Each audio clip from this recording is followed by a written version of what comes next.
Dios les bendiga. Bueno, hoy voy a tener el privilegio de compartir las palabras con ustedes, ¿sí? Es un privilegio para mí, así que la apóstol Viviana está allá en la cabaña, está descansando, ¿sí? Pero está conectada vía online, está viendo todo el culto, ¿sí? Así que yo quiero compartir con ustedes una historia de la Biblia que está en Reyes, y les pido que ustedes tengan allí para tomar nota, porque voy a tratar de redactar con ustedes una historia que a mí personalmente me apasiona mucho, ¿sí? Y esta historia está en Primera de Reyes 16:30, y les voy a tratar de ubicar el contexto de la historia. Pero antes vamos a orar, ¿sí? Cierre sus ojos. Señor, en esta hora vamos a compartir tu palabra. Y te invitamos, Espíritu Santo, para que seas vos hablando a nuestros corazones y seas trayendo en este ambiente un ambiente de gloria. Señor, que es lo que produce siempre tu palabra. Señor, haz conforme a tu voluntad. Nos disponemos en el nombre de Jesús. Amén. Esta historia comienza allí en el libro de Reyes, Primera de Reyes, en el Antiguo Testamento, en el capítulo 16, y a partir del versículo 29 comienza a hablar del reinado de Acab. Ustedes saben que llegado un tiempo, Israel le pide a Dios un rey, como otros pueblos de la tierra tenían rey, ellos también querían tener un rey. Bueno, Dios les concede que Israel tenga un rey, y comienza a haber reinados en el pueblo de Israel. Después esos reinados se dividen, ¿sí? El pueblo de Israel se divide. Si usted quiere conocer más de la Biblia, que es el propósito, ¿sí? Como hijo de Dios que tenemos, que es conocer cada vez más y más de la Biblia, tiene que hacer también la escuela bíblica ministerial, que es dado por la pastora María Marta, que ella es teóloga, ¿sí? Y ahí da todos los fundamentos históricos de la Biblia, ¿sí? Y teológicos. Y acá cuenta que luego de que muere el rey Omri, asciende al trono su hijo Acab, porque los reinos según la sangre, ¿no? Era por herencia sanguínea. Y allí Acab asume el reinado. Voy a poner la Biblia acá, esto acá porque se vuela todo. Perdón. Y dice ahí el versículo 29, Acab, hijo de Omri, hizo lo que ofende al Señor más que todos los reyes que lo precedieron. Es decir, los reyes anteriores habían hecho cosas malas. Ustedes saben que la característica del pueblo de Israel es que ellos tienen un único Dios, y es el Dios verdadero, como nosotros también adoramos al único y verdadero, ¿sí? Y no a otros ídolos falsos. Y los otros pueblos de la tierra tenían costumbres y culturas de adoración a muchos dioses falsos. Y he aquí que Acab dice que hizo lo que ofende más que los que le precedieron, ¿sí? Y yo ahí puse algunas de las cosas que hizo. Se casó con Jezabel. ¿Y quién era Jezabel? Era la hija del rey de Sidón. Y los sidonios tenían una cultura demoníaca y depravada, ¿sí? Ellos adoraban al rey Baal, y al dios Baal, y le ofrecían sacrificio de niños, ¿sí? Y también adoraban a la diosa Astarte, y ofrecían todo tipo de orgías y de inmoralidad sexual. Entonces, al casarse con Jezabel, que tenía este estilo de vida y esta cultura demoníaca, ¿qué hace? Lleva al pueblo de Israel toda esa cultura, y todo el pueblo, o la mayoría del pueblo, se pervierte su corazón y comienza a hacer lo que el rey hacía. Porque es así, cuando algo está en la cabeza, cuando algo está en un puesto de autoridad, esa persona que está en autoridad comienza a hacer las cosas de una manera y el pueblo sigue la línea, ¿sí? Si el rey es justo, el pueblo está en justicia, pero si el rey es injusto, ¿sí? El pueblo cae en injusticia y corrupción. Pero Dios siempre guarda un remanente de gente que aunque el rey sea injusto, aunque el gobernante sea injusto, aunque el gobierno sea corrupto, hay un grupo, que somos nosotros, diga soy yo, que no contamino mi corazón, sino que me guardo, a pesar de los que puedan estar en un puesto de autoridad, yo guardo mi corazón y no dejo que la perversión de otro, que la inmoralidad del otro, que aunque esté en un puesto de autoridad, me cambie a mí. La esencia de adorar al Dios único y verdadero. Sin embargo, Acab pervirtió su corazón, ¿sí? Y se dedicó a servir a Baal, a adorarlo, levantó un altar, fabricó una imagen a la diosa Acera, ¿sí? Y le permitió a su esposa Jezabel que hiciera lo que quisiese, ¿sí? Jezabel es conocida porque ella levanta obviamente a profetas de Baal, ¿sí? Y mata a los profetas de Dios de la época. Y es allí donde quiero que nos centremos en el contexto de esta historia. En esa época, Dios hablaba al pueblo a través del profeta, ¿sí? Era una época en donde Dios se comunicaba con el pueblo por medio de un profeta. El profeta era el mensajero, el profeta era el portador de la voz de Dios. El profeta llevaba el mensaje, la palabra, y le decía al pueblo lo que Dios estaba queriendo para ese tiempo, para sus vidas, los juicios, todo lo que Dios quería hablar, lo hablaba a través del profeta. Entonces, resulta que Jezabel, ¿qué hace? ¿Quiénes mata? A los profetas de Dios. ¿Y qué es lo que en realidad quería hacer? ¿Qué tenía Jezabel? ¿Algo en contra del profeta en sí o de quién? ¿Era en contra del mensajero o del mensaje? Del mensaje. Jezabel quería callar el mensaje de Dios, la palabra de Dios. Quería hacer morir la voz de Dios. Si yo mato a los profetas, mato al mensajero, mato al mensaje, ¿sí? Entonces, todas esas cosas que Acab hizo y que permitió a Jezabel, levantó la ira de Dios. Enfureció al Señor, ¿sí? Porque hizo todo lo que le ofende. Y es allí en donde Dios levanta un profeta. Y ahí aparece la figura de Elías, ¿sí? Elías, dice, aparece recién en el capítulo 17, comienza a hablar la Biblia de Elías. Y allí dice que Elías dedicó su vida a distanciar a la gente de la adoración de los ídolos para conducirlos hacia el Dios verdadero y único. De hecho, que el nombre de Elías significa el Señor es mi Dios, ¿sí? Ese es el significado de su nombre. Y después si leen en Primera de Reyes 19:10, cuando Dios habla con Elías, Elías estaba mal, estaba triste por toda esta situación y Dios le pregunta a Elías, ¿qué haces? Acá estoy, Señor, me consume el amor por ti, por tu nombre. Me consume ver al pueblo de Israel adorando a otros dioses falsos y no a vos. Otra versión dice, me consume el celo por ti, Señor.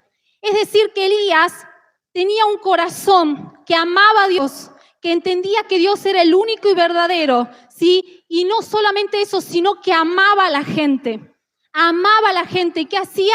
Quería que esos que estaban adorando al Dios falso vuelvan a adorar al único Dios y verdadero, ¿sí? Eso le conmovía a Elías, ¿sí? Y no solamente que le conmovía emocionalmente, sino que lo hacía accionar, hacer cosas para lograr que la gente pueda volver su corazón a Dios.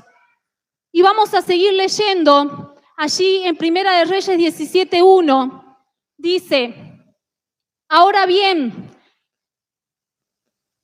Elías, el de Tibé de Galaad, fue a decirle a Acab, tan cierto como que vive el Señor, Dios de Israel, a quien yo sirvo, te aseguro que no habrá rocío ni lluvia en los próximos años hasta que yo lo ordene. Entonces la palabra del Señor vino a Elías y le dio este mensaje. Sal de aquí hacia el oriente y escóndete en el arroyo de Querid, al este del Jordán. Beberás agua del arroyo y yo ordenaré a los cuervos que te den de comer allí. Así que Elías se fue al arroyo de Querid. al este del Jordán, y allí permaneció conforme a la palabra del Señor. Por la mañana y por la tarde los cuervos le llevaban pan y carne y bebía agua del arroyo. A causa de la maldad y de todo lo que hizo Acab, viene el juicio sobre la tierra, y Dios le manda a Elías a decirle a Acab: no va a llover sobre la tierra, ni siquiera rocío. ¿Vieron el rocío de la tarde? Cuando uno está y que muchas veces te llega a mojar, ni siquiera eso iba a haber sobre la tierra. Vino un tiempo de sequías que duró, según dice allí Reyes, 3 años, según Hebreos 3 años y medio, ¿sí? Donde no llovió. Y todos sabemos lo que implica que no haya lluvia sobre la tierra. El agua es el elemento vital de toda la humanidad, ¿sí? De hecho, que se dice que en una época va a haber la guerra del oro blanco, ¿sí? Que va a ser el agua, donde la gente va a pelearse por el agua porque es un recurso no renovable. Entonces, ¿qué es lo que pasó acá? La sequía trajo crisis, la sequía trajo escasez, la sequía trajo hambruna, sin contar todas las enfermedades y todas las cuestiones sí, en cuanto a salud que se desataron a causa de la falta de agua. Porque al principio había reservas, pero con el paso del tiempo, imagínense, 3 años sin llover, con el paso del tiempo las necesidades se fueron acrecentando. Y obviamente Dios le dice a Elías: ahora te vas a ir y te vas a ocultar cerca del arroyo de Querid. ¿Y por qué lo manda a ocultarse? Porque ante semejante palabra que Elías le dio a Acab, ¿sí? Ante semejante palabra, semejante profecía o el mensaje que Dios le había mandado a dar, Acab lo iba a querer matar. Jezabel lo iba a querer matar. Entonces Elías marca el tiempo en donde inicia las sequías. Por eso dice Hebreos: y oró fervientemente Elías y paró la lluvia, no llovió, pero luego volvió a orar fervientemente y volvió a llover. Es decir, que Elías marca esa temporada sobre la tierra en donde para la lluvia, pero luego de 3 años él vuelve a dar la palabra y la lluvia vuelve a caer sobre la tierra. Ante esto, Elías tiene que huir. Y allí viene la provisión de Dios. Allí viene el sostén de Dios para aquellos que les sirven. Y yo sé que muchos de acá, de los que venimos hace mucho tiempo, ¿sí? Cuando viene la crisis, cuando viene la amenaza, cuando nos sentimos amenazados por un peligro real o potencial, viene la angustia, viene el temor. Cuando la crisis personal toca nuestra puerta porque vivimos situaciones que no esperábamos, aún la crisis nacional que estamos viviendo económicamente, con un país que está en crisis financiera, y con esto no soy negativa, soy realista, porque es la realidad o no. ¿Estamos en crisis? Estamos en crisis. Pero ¿qué dice la palabra de Dios? Dice que Dios le envió cuervos a Elías que lo alimentaran. Mira, si vos sos un portador de la voz de Dios, así no tengas el oficio, el don de ser profeta, pero si vos en tu corazón tenés la palabra de Dios, si vos sos un mensajero de la palabra, Dios siempre te va a sustentar. Dios siempre te va a llevar a un lugar en donde te resguarde, en donde te proteja, porque Dios a sus hijos no los deja desamparados nunca. Nunca los abandona, y Dios no abandonó a Elías. Y allí fue donde dice que día de mañana y tarde, cuervos le daban de comer pan y carne, completito, ¿no? Podría haber sido pan solo, pero dice, no, carne también. Y vas a beber del agua del arroyo. Y Dios suplió, Dios proveyó, Dios protegió. ¿Y qué dice acá? ¿Cómo vamos a vencer las crisis personales, nacionales, mundiales y aún los tiempos difíciles que vienen? Porque la Biblia dice que las cosas se van a poner de mal en peor. La Biblia no miente, no nos da un mensaje idealista, así como que todo va a ser maravilloso. No, la Biblia advierte que los tiempos van a ser cada vez más difíciles. ¿Cómo me estoy preparando para vivir esta crisis y las crisis que van a venir? Y acá yo te quiero dar uno de los principios fundamentales. No podemos sobrevivir a las crisis si la palabra de Dios no está en nuestro espíritu, en nuestra mente y en nuestra boca. ¿Qué lo sostuvo Elías? La palabra de Dios. ¿Qué sostuvo su vida? La palabra de Dios. Poder sobrevivir a la crisis. Porque ¿qué dice la Biblia? Que la fe viene y el oír ¿qué? Las noticias de la tele, la serie de Netflix, el oír ¿qué? A tu amiga, a tu mejor amiga, el oír ¿qué? La palabra de Dios. La fe en tu vida va a venir porque lees la palabra, porque escuchas la palabra, porque hablas la palabra, porque le crees a la palabra. Y ahí viene la fe. Pero no solo con que hoy me estés escuchando a mí, no solo con que escuches una prédica por YouTube, no solo porque leas un libro cristiano, ninguna de esas cosas, por más buenas que sean, va a reemplazar que vos leas al autor personalmente, que leas el libro, ¿sí? De forma directa, sin intermediarios. Hemos intentado reemplazar la palabra de Dios haciendo otro tipo de cosas que nos alimentan, pero que no es el diseño original. El diseño original es que leas su palabra y la conozcas. Y cuando la conoces, tienes que hablarla. Ese es el otro paso. Primero leerla, luego hablar la palabra. Como cuando ves una película que te encantó. ¿Qué es lo que estoy haciendo yo con vos? Dios me dio esta palabra y me encantó esta palabra. Dios me atrapó a través de esta palabra. Y yo hoy te la estoy contando. Y cuando ves una película que te gusta, ¿sabés que vi una película buenísima y decía esto y aquello y lo otro? Y la contás y la redactás. Con la palabra tiene que ser igual. Cuando leas, contale a alguien, a tu líder, a tu compañero de célula, a tu compañero de trabajo. ¿Sabés que leí en la Biblia tal cosa? Y me gustó. Y contalo, háblalo. La palabra de Dios no debe ser guardada en tu corazón, sino que debe salir de tu boca. Y luego, lo más importante es creer. Y acá vamos a pasar a la otra diapositiva y dice, este es el tiempo de elegir cómo vamos a vivir en medio de la crisis. ¿Cómo vas a elegir vivir? ¿Vas a elegir fe o vas a elegir vivir por la razón y la lógica? Porque nosotros elegimos qué modo de vida vamos a tener mientras estemos acá en la tierra. Eso es algo que Dios no lo impone. ¿Y qué es la razón y la lógica?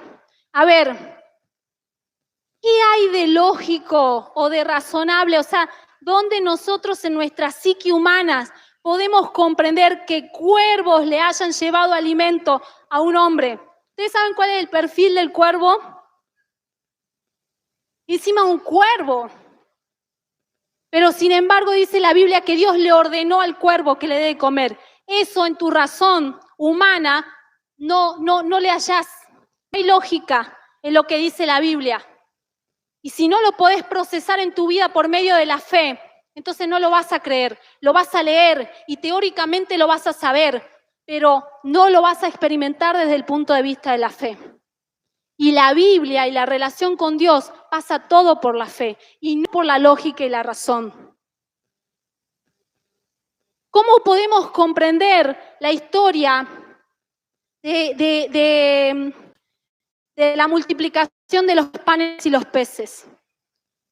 Dice la Biblia que había 5.000 personas, hombres, sin contar mujeres y niños. Y ustedes saben que las mujeres siempre triplican el número de hombres. Es decir, que si había 5.000 hombres, nada más, y comencemos a multiplicar, que podría haber 10.000 o 15.000 mujeres, y los niños, una multitud que no podía ser contada. ¿Y qué estaban haciendo esas personas? Esas personas estaban escuchando a Jesús. Y cuando llegada la hora, los discípulos se acercan y le dicen, Jesús, despedilos, porque ya es tarde y tienen que comer. ¿Y Jesús qué le dice? Denles ustedes de comer. Jesús, necesitaríamos el salario de 8 meses para alimentar a toda la gente. ¿Y ahí qué hicieron los discípulos? Usaron la razón. Era real, no estaban haciendo un cálculo equivocado. Pero obedecieron y parece que fueron ahí como, ¿qué hacemos vos? ¿Qué tenés? Y se encontraron con un muchacho que tenía 5 panes y 2 peces. Y ahí de nuevamente veamos el ejemplo de la lógica y la razón. ¿Qué pensó ese muchacho al dar esos 5 panes y esos 2 peces? A ver, escenario 1, ¿yo qué hubiese hecho? Cecilia, carnal, sin haber leído esta palabra. Yo me como callada, me lleno yo, si me queda, ¿qué hago? Te comparto. Ese posible escenario 1. 2, digo, ¿con qué necesidad, habiendo tanta gente, 5 panes y 2 peces, en tanta multitud, no hacen nada? ¿O no? 5 panes y 2 peces, en tanta gente, no voy a hacer nada. Mejor me quedo callado, lo guardo, no digo nada. ¿Para qué? Para evitar problemas. Porque si lo doy y comen unos cuantos y otros no, se va a crear un conflicto. Ese chico no usó la razón ni la lógica. Lo dio. Dijo, tomen, esto es lo que dispongo. Y Jesús, en base a la fe de alguien, hizo el milagro de la multiplicación. ¿Dónde hay razón y lógica ahí? No hay. No entra en nuestras cabezas. Matemáticamente no salen los números. ¿Por qué? Porque es fe lo que Dios necesita que nosotros usemos en los tiempos de crisis, no la razón y la lógica, ¿sí? Y veamos la siguiente historia para que también nos veamos un ejemplo de esto. En Primera de Reyes 17:13 resulta, no es, yo te cuento primero y de ahí leemos esa parte, se secó el arroyo porque lógicamente no llovió y el arroyo se secó. Pero ahí aparece Dios y le dice, ahora te vas a ir a Sarepta de Sidón, yo le he ordenado allí a una viuda que te dé de comer. Entonces Elías se quedó en el arroyo y no fue. ¿Dice eso la Biblia? No, dice que Elías obedeció a Dios y se fue a Sarepta de Sidón. Y llegando allí, se encontró con la viuda que estaba levantando las leñas. Entonces, la llamó y le dijo, dame un poco de agua. En lo que la viuda estaba yendo a buscar el agua, Elías, le dice, también tráeme un pedazo de pan. Y la viuda ahí dice, tan cierto como que vive el Señor, que no tengo pan. Apenas tengo un poco de harina y un poco de aceite, y ahora estaba buscando la leña para ir y cocinarme algo para mi hijo y para mí. Y esta iba a ser la última comida antes de que nos moramos de hambre. Porque así estaba de grave la crisis.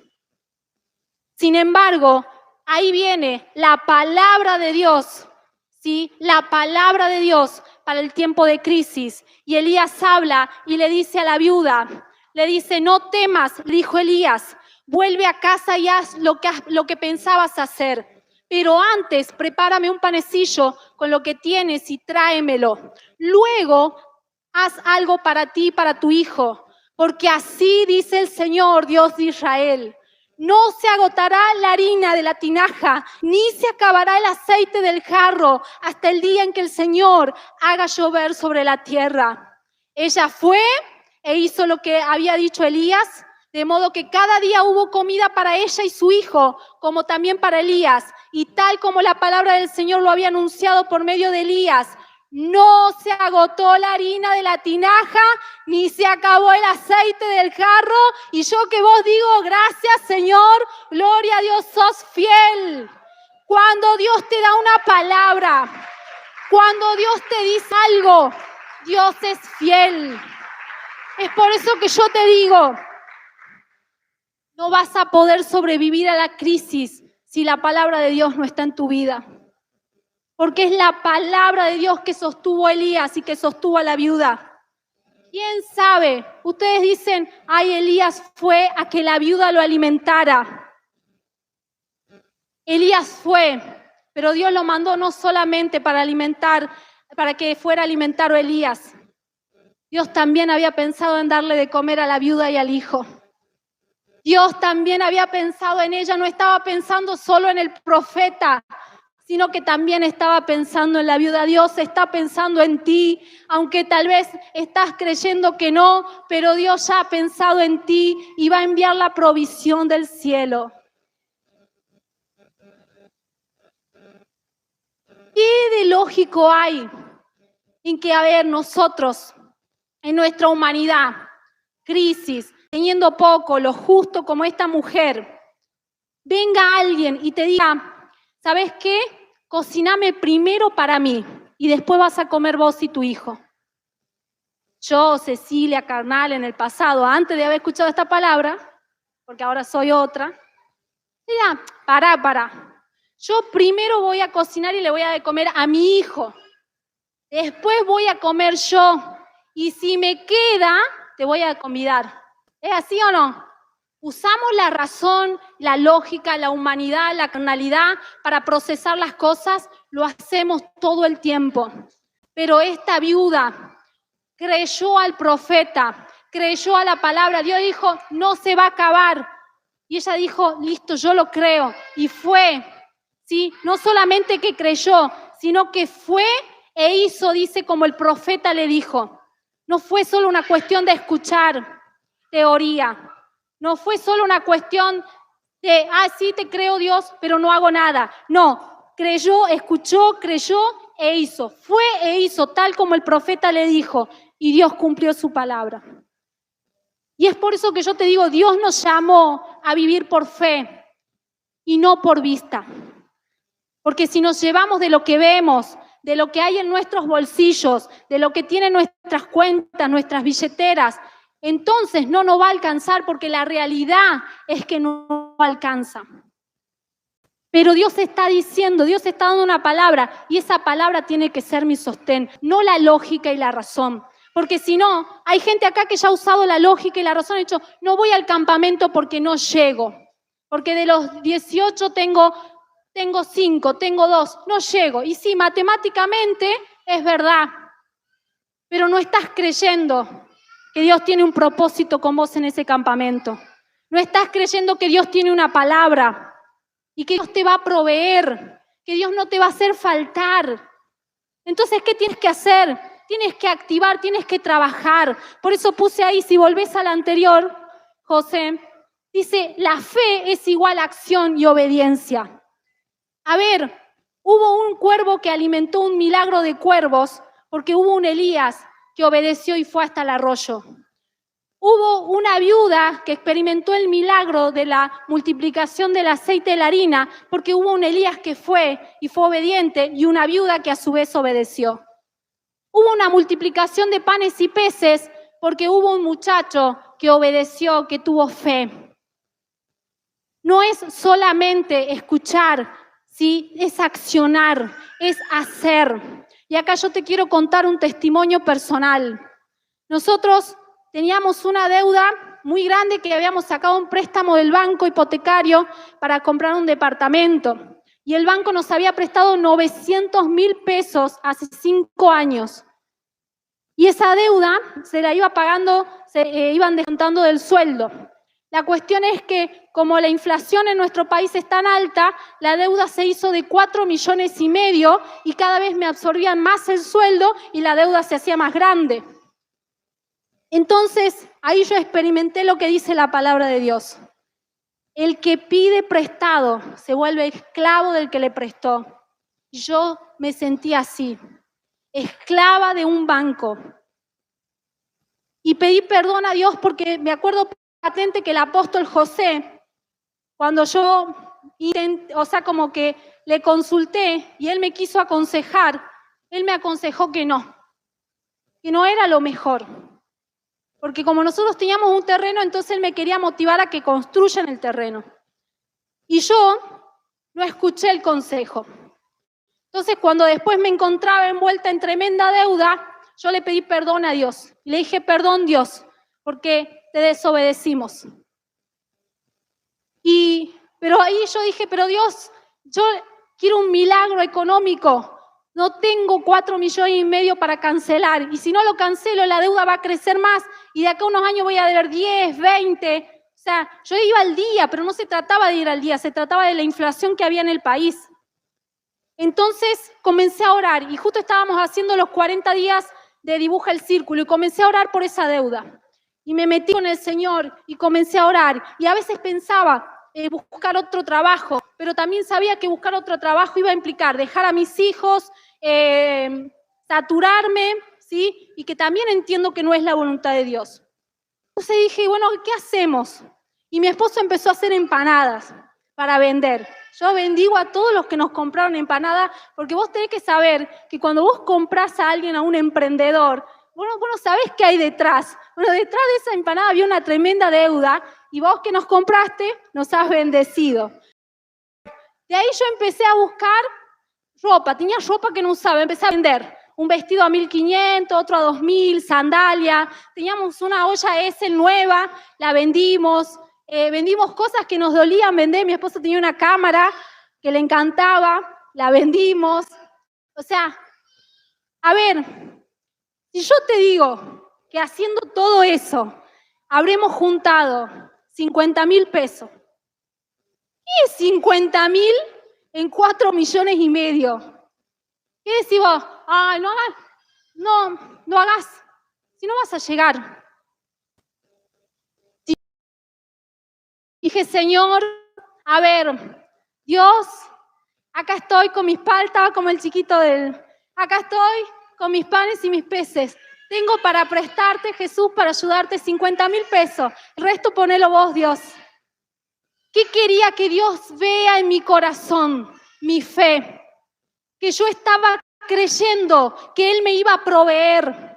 Yo quería que Él vea que yo no estaba pasiva ahí. Señor, manda el dinero. No, Dios, yo te creo que me vas a dar. Y estoy trabajando para que cuando llegue yo ponga lo que falte. Y ahí tenía mis 50.000 listos para ponerlos cuando llegara la hora de que Él me proveyera. Y no estar mirando al cielo que la lluvia te caiga, como diciendo que venga la bendición. No, ¿qué estás haciendo? El milagro ya está. ¿Vos qué estás haciendo para que ese milagro se produzca?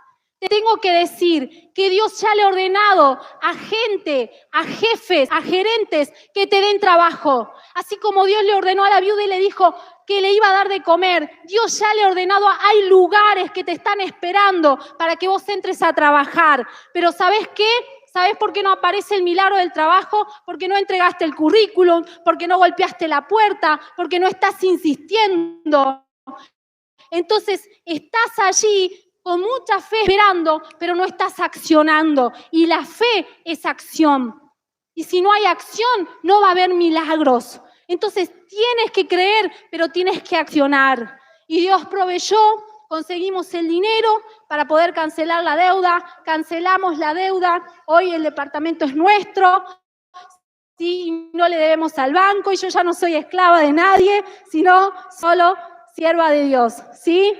Entonces, Dios es fiel, pero necesita, ¿sí? Yo me imagino como esos globos, ¿vieron cuando hacen como, llenan así una red llena de globos? Y la idea es desplegarlo, ¿sí? Se imaginan estar ahí expectante, ¡ay, los globos!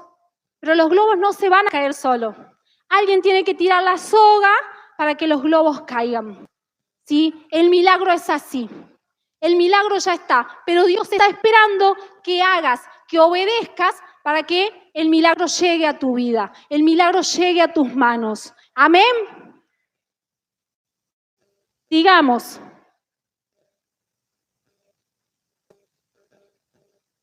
Y acá en Primera de Reyes 18, del 1 al 15, anótalo y léelo en tu casa, cuenta que una vez terminada la sequía,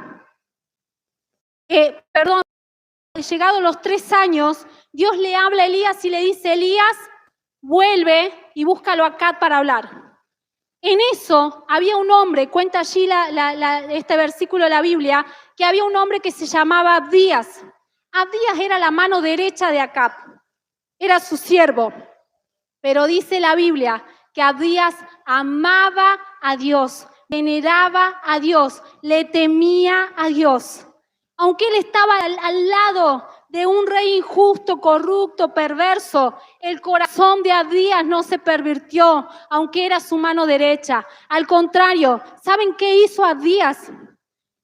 Dice que como Jezabel estaba matando a todos los profetas de Dios, Abdías tomó 100 profetas y los llevó y los ocultó en cuevas, en 2 cuevas, metió a uno en 50 y a otros 50 en otra. Y él les daba de comer, les alimentaba, porque obviamente podía ocultarlo y guardarlo de la muerte de Jezabel, pero si no les daba de comer se iban a morir de hambre. Así que ahí Abdías guardó. ¿Y qué te quiero decir con esto? Abdías entendió que él que el profeta llevaba la palabra de Dios. Y volvemos a lo de antes. El profeta en esa época era importantísimo porque era el vocero de Dios, era el mensajero de la palabra. Y Abdías comprendía y decía, si Jezabel mata a los profetas, la palabra de Dios lo mata el mensaje. Si no hay mensajero, no hay mensaje. Si no hay mensajero, no hay mensaje. Entonces, si Jezabel lograba matar a los profetas de Dios, no iba a haber palabra de Dios en esa época. Se iba a callar la voz de Dios. Entonces, ¿qué hace Abdías? Comprende el diseño y lo guarda. Yo te quiero decir que este es el tiempo en que tienes que entender que el diablo está haciendo de todo para matar la voz de Dios. Siempre a lo largo de la humanidad, si ustedes recuerdan la época de Hitler, ¿sí? Saben que tenían prohibido leer libros. ¿Y por qué hicieron eso de quemar todos los libros? Y los judíos, ¿sí? No podían tener acceso a los libros porque no querían que lean. Si yo pregunto acá, ¿cuántos libros has leído en el 2023? ¿Cuánto de la Biblia has leído el año pasado? El diablo está intentando distraerte del diseño que es la palabra de Dios y está queriendo hacer morir su palabra. Y cuanto menos la leas, menos fe vas a tener. Y dice la Biblia que en los postreros tiempos el amor de muchos se enfriará y vendrán falsos profetas y engañarán a muchos. ¿Y saben por qué van a ser engañados? Porque no leyeron la palabra. Porque no tienen la palabra en su corazón. Y si un día pasase que te prohíben leer la palabra, pensá esto, si un día pasase que queman todas las Biblias, sacan de internet, ¿sí? Y no te permite bajar la aplicación de la Biblia, entonces vos no tendrías que preocuparte porque la Biblia tendría que estar en tu vida, la Biblia tendría que estar en tu corazón, en tu mente, en tu boca. No tendrías que estar pensando, ay, no puedo, porque todo este tiempo de libertad que tuvimos, la tendrías que haber releído, reamado, puesto en tu interior, como dice Josué, átala, dice, ponla como un sello en tu corazón, como que la Biblia esté grabada en ti. Tienes que conocer la palabra. Y vuelvo de nuevo a lo mismo, te va a sostener la palabra. Y el diablo siempre quiere destruir este diseño, más con la globalización. Yo seré vieja, pero a mucha honra. Aunque me digan, estás quedada, Cecilia, te estás quedando, tenés que innovar. A mí la Biblia no me la saca nadie. Yo no tengo la Biblia bajada en el celular. Estoy en contra. Y no que yo esté en contra, quiere decir que no los apoyo a ustedes. Pero ¿cuánto en verdad la estás leyendo? ¿Cuánto en verdad la estás leyendo? Me consume a mí un celo por la palabra de Dios. Yo no concibo que aquí se saque el celular para leer la palabra. Si yo tengo que decir qué me consume a mí, me consume ver que hay jóvenes que yo digo, che, ¿qué dice tal versículo? Y no saben, me viene una ira santa de querer, ¡pah! ¿Cómo no? Pero si pregunto si vio tal serie de Netflix, si pregunto si vio tal reel en Instagram, me va a dar cátedra. Y eso me consume mi corazón. si el diablo pueda en alguna medida estar cumpliendo su cometido, de que la palabra de Dios esté siendo opacada por otras cosas. Y Dios te quiere hacer volver este 2024, tiene que ser el año en donde mastiques la palabra de Dios, te llenes de ella, hables de ella, en donde estés en el camino, en tu casa, fuera de tu casa, tienes que hablar la palabra de Dios. Amén. Y acá, llegando ya al final, cuando Elías vuelve y se encuentra con Acab lo confronta Elías y le dice: ¿así que vos sos el que estás trayendo tantos problemas a Israel? ¡Oh! Perdón, le dijo Elías. Perdón, dijo la Majo Arauz. Perdón. Vos sos el que pecás, el que adorás a otros ídolos, el que matás niños, haces sacrificio de niños, orgías, y yo soy el que he traído desorden a Israel. Tu maldad ha traído todo este mal sobre la tierra. Y ahí Dios lo confronta, dice: trae a todo el pueblo. Y esto sucede en el Monte Carmelo. Trae a todo el pueblo. Y en el pueblo. Y ahí Elías le dice esto al pueblo.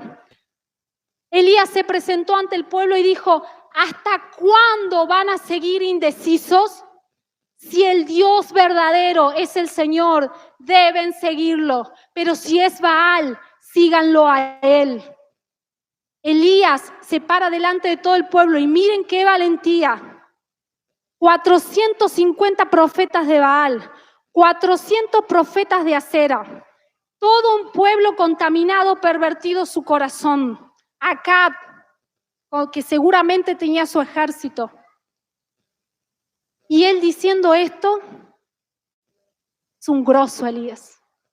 Yo me gustaría parecerme a Elías. Porque fuera de que Elías fuese tan valiente, también fue muy humano. Y si ustedes siguen leyendo, después de todo esto que hace Elías, Elías también se entristece, se frustra, se deprime.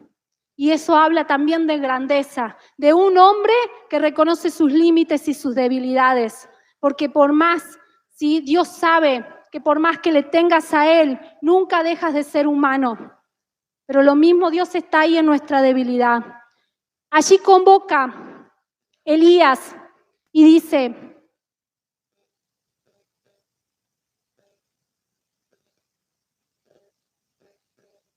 vamos a hacer 2 altares. Ustedes, los profetas de Baal, van a levantar un altar, van a traer un animal, ¿sí? Un sacrificio, y yo voy a también tener mi altar y voy a tener mi animal. Ustedes van a pedir a su Dios, y yo voy a pedir al mío, el Dios que haga descender fuego del cielo y consuma el sacrificio, ese es el Dios verdadero. A Él lo van a seguir. Y Elías estableció esto. Y allí comenzaron los profetas de Baal a clamar, allí a levantar su voz. Dice que gritaban, que hacían algarabías, que se cortaban porque era la costumbre de ellos cortarse, estaban bañados en sangre y ya habían pasado muchas horas y aún así no pasaba nada, como era de esperarse. ¿Y qué pasó? Ella se comenzó a burlar de ellos. Vamos, vamos, griten más fuerte porque capaz que su Dios se durmió, capaz que se fue de viaje, capaz que está ahí ocupado. Se les burlaba. Pasado un tiempo que no pasó nada, Elías dice que reparó el altar porque no había altar de adoración a Dios. Claro, Jezabel se ocupó de destruir todo lugar en donde se pudiera adorar al Dios verdadero. El diablo quiere quitarte toda posibilidad. Te va a desanimar mediante las relaciones, te va a querer hacer sentir mal acá dentro de la iglesia para que no le vengas a adorar, te va a hacer sentir mal justo antes de que vengas al culto mediante alguna discusión familiar para que no le quieras adorar. Te va a querer hacer sentir avergonzado. Algo siempre va a hacer para que la adoración a Dios no llegue. Y el altar de Dios, que significa sacrificio, y sacrificio es adoración, estaba roto. Y Elías dice que lo reconstruye. Y ahí yo te digo, puede que en tu vida, que hayan pasado cosas, que se hayan levantado falsos altares en tu vida, en donde hayas comenzado a adorar otra cosa que no sea Dios, aunque no le hayas dejado de creer, porque el pueblo de Israel no dejó de creer en Dios, pero le dejó de adorar, le dejó de obedecer. Y allí, ¿sí?, es donde se comienzan a levantar, donde no hay adoración a Dios, donde no hay lectura de su palabra, donde no tienes comunión con Dios, se te va a levantar un Dios falso y a otra cosa vas a comenzar a adorar. Otra cosa vas a comenzar a servir, vas a comenzar a venerar y el altar verdadero se va a destruir. Elías reparó el altar, puso el sacrificio, leña, cavó una zanja alrededor y dice que pidió que traigan 12 cántaros de agua, mojó. ¿Dónde está la lógica? ¿Sí? Los que hacen fuego, ¿qué decís? ¿Que la leña esté seca, que el carbón esté seco? ¿Para qué? Para que se prenda bien el fuego, no. Sin embargo, Elías desafió la lógica y la razón. Mojalo, empapalo de agua, llenalo de agua, porque acá Dios va a derramar su fuego igual, aunque esto esté inundado. ¿Sí? Aunque las cosas estén tan mal en tu vida, cuando Dios se quiere manifestar, no importa cuán mal se hayan puesto a manifestar, Dios lo va a hacer. Dios no es un Dios de lógica ni de razón. La cuestión es que dice que Elías oró a Dios y dijo: Señor, yo estoy haciendo todo esto en obediencia a tu nombre. Yo te pido que me respondas y que le muestres a tu pueblo que tú eres el único y verdadero Dios. Dice la Biblia, en ese mismo instante cayó fuego del cielo, quemó el sacrificio, quemó la leña, piedras, dice, y lamió toda la tierra. Fue todo consumido por el fuego de Dios. Y todos comenzaron a decir: Dios, el Señor es Dios, a Él le vamos a seguir. Y volvieron su corazón al Dios verdadero, volvieron su adoración al Dios real y único. ¿Por qué? Porque vieron la manifestación de Dios, porque vieron que Dios se manifestó. Y tal vez haya gente que necesite ver a Dios manifestarse. Te voy a decir que Dios no tiene ningún problema en manifestarse en tu vida, ni en la vida de tu familia, ni en tu trabajo. Dios es un Dios de manifestación. Él se muestra. No andaba Jesús ahí, ay, a ver, voy a hacer un milagro, pero que no se enteren. Él hizo el vino, lo convirtió al agua en vino y todos, ¿sí?, estaban allí admirados. Él multiplicó los panes y los peces y todos sabían que Jesús lo había hecho. Dios no tiene problema en manifestar su poder y su gloria. Cuando Tomás dijo: si a mí no me muestran el costado de Jesús, yo no creo nada de lo que ustedes dicen. ¿Ustedes creen que Jesús dijo: es un orgulloso, si no querés creer, no creas, allá vos? Eso es humanidad. Y Jesús no tenía humanidad y carnalidad. ¿Sabes qué dijo? Vení, Tomás, acá, mete acá tu mano. ¿Querés ver para creer? Vení, mirá. Es mejor creer, ver. Pero si vos querés ver, yo te voy a mostrar. Mirá, si tu familia quiere ver que Dios es el Dios verdadero, mostráselo. Si vos querés ver que Dios es el Dios verdadero, pedile a Dios y decirle: Dios, yo quiero ver. Yo quiero que te manifiestes en mi economía. Y desafía a Dios, con respeto, obviamente. Porque en lo que le pides, le estás creyendo que Él lo puede hacer. En lo que le pides, estás diciendo: yo te pido porque creo que lo podés hacer. Y hay gente que dice: yo no voy a diezmar y no voy a ofrendar, porque si yo diezmo y ofrendo no me va a alcanzar. Usaste la lógica. Hay gente que dice: yo un domingo voy y otro domingo no, porque un domingo voy a tener, pero para el otro no. Usaste la lógica. Y ahí Dios no puede operar milagros. Dios va a operar milagros en personas que tienen fe. ¿Y saben qué pasó? Cuando cayó fuego del cielo y la gente volvió su corazón a Dios, dice la Biblia que Elías mandó a que tomaran a todos los profetas de Baal y los mataran. Así como el profeta de Dios daba la voz de Dios, el profeta de Baal profetizaba todas las mentiras del diablo. Entonces la voz del diablo debía ser callada. Mira, si vos querés callar la voz de los profetas falsos que se levantan en tu vida, tenés que levantar la voz de Dios. Tenés que leer la voz de Dios, tenés que leer la palabra, tenés que comenzar a hablar su palabra. Y acá yo te traigo otro desafío. A Elías le consumía en su interior el celo por el Señor. Yo te pregunto a vos, ¿qué te consume en tu interior? ¿Vos estás con el lema nacer, crecer, reproducirse y morirse? ¿O en verdad has entendido que has nacido, creces, te reproduces, cumples propósito, o ponelo en el orden que quieras, pero cumples propósito y recién te mueres? ¿Qué te consume? ¿Qué celo hay en tu corazón? Ves a los adictos y en tu corazón arde algo y dice, no puedo ver a los adictos así, y comienzas a clamar con un fervor que otro que no tiene eso en su corazón no va a orar por el adicto. Porque otro lo ve y le resiste, pero vos que Dios puso esa carga en tu corazón, vos no le resistís, vos te movés a compasión. Acá hay gente que estudió carreras para servir a Dios y Dios le dio toda la capacidad para poder estudiar y recibirse. Hoy están haciendo cualquier cosa, menos servir a Dios con su carrera, menos adorar a Dios con su carrera. ¿Por qué? Porque la lógica y la razón les alcanza más con el trabajo que tienen. Con este trabajo yo estoy bien, yo me sustento, pero no es el sentido de la vida sustentarte. El sentido es que alcances propósito como Elías. Y Dios, en lo que vos le cumples el propósito, Dios te va a proveer para todas las cosas. Dios está buscando. Poné allí la próxima, José. Elías, que abran sus bocas y proclamen quién es el Dios verdadero. ¿Habrá aquí alguien que quiera contarle al mundo quién es el Dios único y verdadero?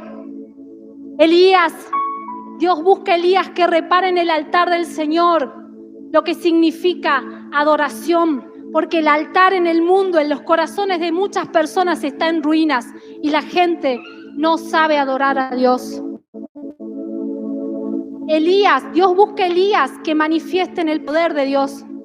Que digan, a ver, vení, yo voy a orar por vos. ¿Qué te falta? Paz, vení. Señor, dale paz.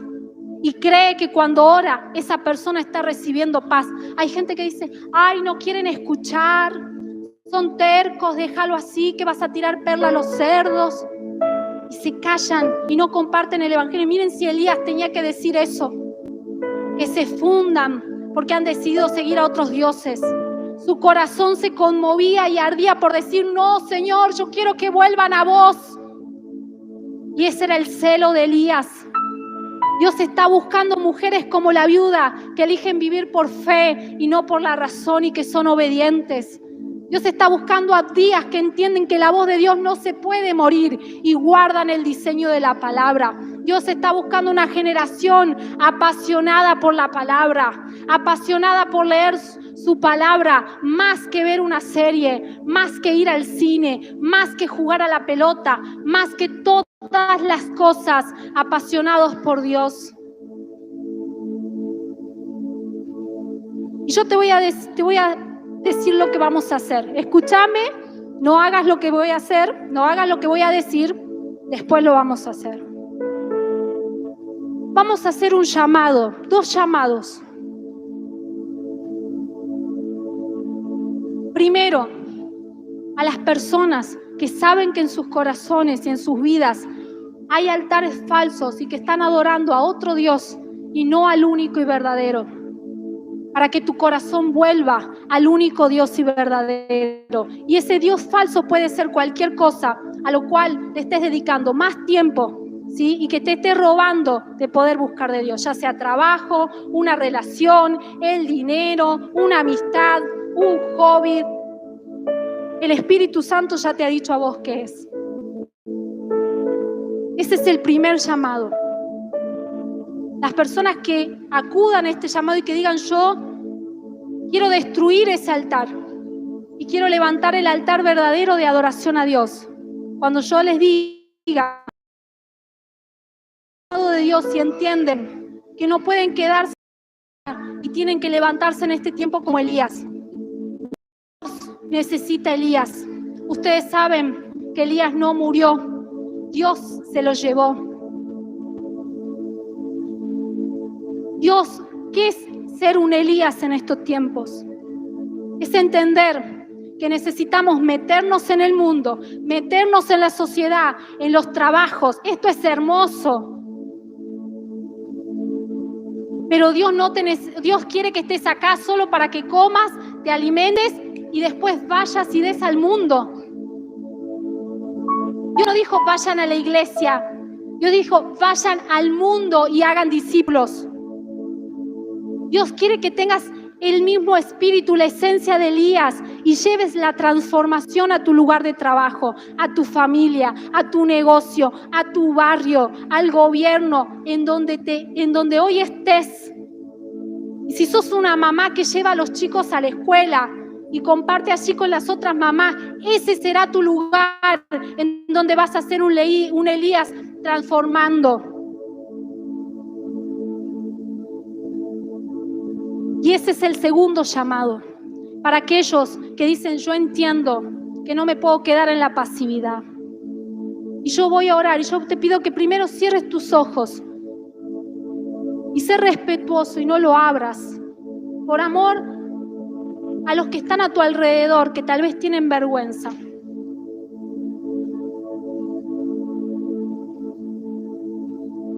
Espíritu Santo de Dios, vos estás acá. Y vos has dado tu palabra, y tu palabra es viva, poderosa y eficaz, y es más cortante que una espada de doble filo. Y dice tu palabra que cuando vos la das, cuando sale de tu boca, no vuelve a vos vacía, sino que hace lo que vos la has mandado a hacer. Señor, yo declaro que tu palabra fue dada y que tú has hecho el llamado aquí a tu pueblo, y sé que en nuestras vidas hemos levantado altares de adoración a dioses falsos y te pedimos perdón. Perdónanos Dios por haber confiado en otras cosas antes que en tu nombre, por haber creído más en otras cosas, por haber abandonado el diseño original de tu palabra, por haber abandonado el diseño original de hablar con vos y creer que escuchando una prédica, creer que tal vez leyendo un libro o viendo una película cristiana yo estaba reemplazando o estaba, Señor, alimentándome igual. Perdón Dios por administrar mal mi tiempo y dedicar tantas horas a Instagram, a Facebook. Perdón Dios por ser amante del dinero, de lo económico, de lo material. Perdón Dios por callarme, por no contarles a otros de tu amor, por ver el caos que otros viven por no tenerte y yo tener esta esperanza de gloria tan tremenda en mi vida y no hablarla. Perdón Dios. Pero hoy me arrepiento y vuelvo mi corazón a ti. Hoy me arrepiento y vuelvo mi corazón al único y verdadero, al justo, al soberano, al Rey eterno.